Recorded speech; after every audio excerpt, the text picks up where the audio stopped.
Hello everyone, I'm Santiago, and today I'm gonna be testing the Surge on the Geforce GTX 750 Ti. For FPS monitoring, I'll be using CAM. If you want to download this software, there's a link down in the description. And if you want to purchase any of the parts featured in this build and support the channel, there are Amazon affiliate links down in the description too. So the Surge, I'll be doing 1080p, 900p and 720p. To skip any of those sections of the video, check the description below. So first at 1080p, I will overclock the GTX 750 Ti since I had trouble hitting 30 frames per second on this level of quality. You can check the core memory clocks down in the description, plus a link to a tutorial on how to overclock at 750 Ti. Then at 720p and 900p, I disabled the overclock and tried to get 30 and 60 frames per second on 720p.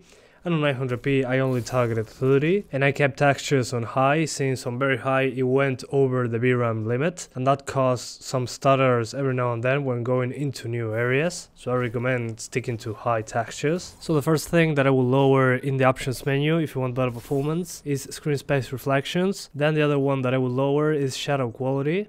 We have off, low, medium, high or very high. So yeah, you can turn off shadows, but the game looked significantly worse, so I recommend not to do that and stick to low if you don't want to lose all the quality there. But shadow quality is a big hit to the frame rate. It controls the resolution at the filtering of the shadows. Also, if you want an extra few frames, you might want to turn off ambient occlusion, which appears to be SSAO, but it doesn't say anywhere. And finally, volumetric lighting. I recommend lowering that, since on outside areas sometimes you get a big hit to the frame rate there, or places where the roof is broken or there are holes in the roof or a wall where light pours through. There you might see a big hit to the frame rate. But unfortunately, these options that I mentioned require to restart the game after changing them, so you have to restart the game, which sucks because it takes longer to test graphic settings, but I tested many times and so far those were the options that helped me more to get a higher frame rate. Then for texture quality, if you have a 4GB card, use very high, and if you have a 2GB video card, use high. Very high uses more than 2 gigs, but for some reason high uses less. So there seems to be a huge boost to texture quality from high to very high, so keep that in mind. And then for anti-aliasing modes, we have SMAA and FXAA. SMAA looks better, but it's a bigger hit to the frame rate, a slightly higher hit to the frame rate. I recommend using SMAA. And one important thing that I had to mention outside the options menu for the graphics, the controls for the PC version of mouse and keyboard are pretty good. I was more comfortable using mouse and keyboard in this game than a controller, which is weird. Usually a controller in these kinds of games feels better. In this case, for some reason, using mouse and keyboard for me was more comfortable, so I recommend you test it out. It's actually very well done. But yeah guys, that's pretty much it. I hope you keep enjoying the video. Thanks for watching and see you next time.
Good to see you.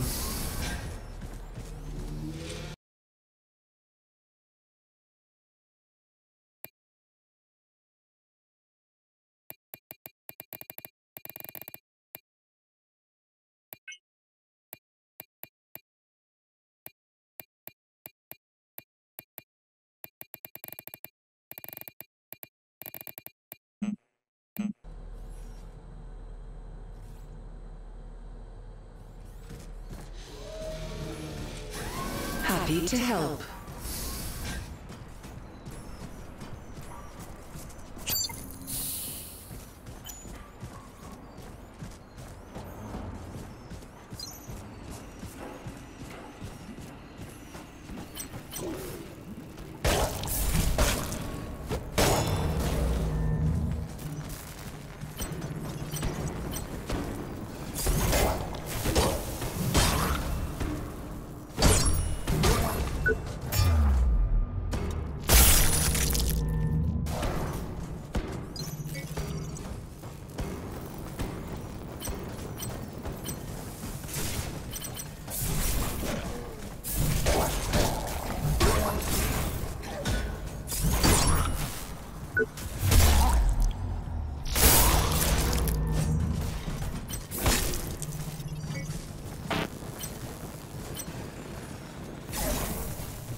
Great news, guys.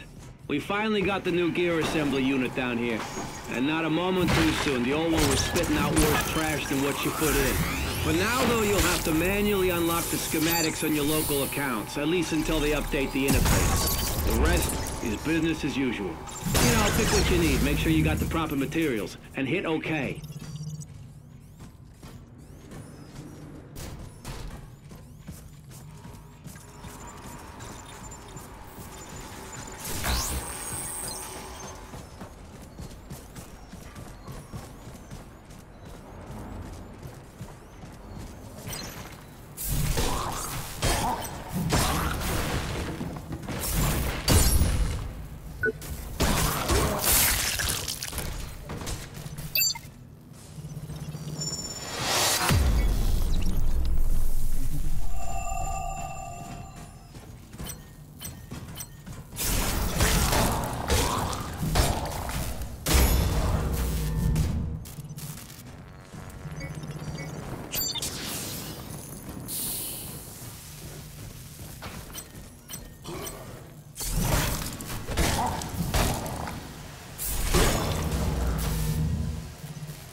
Happy to help.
Take care.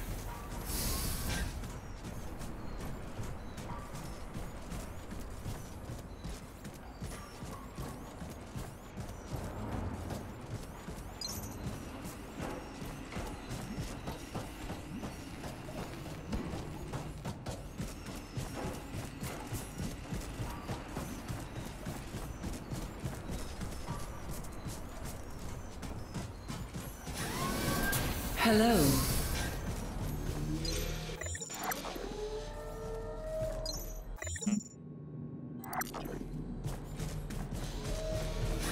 Come back anytime.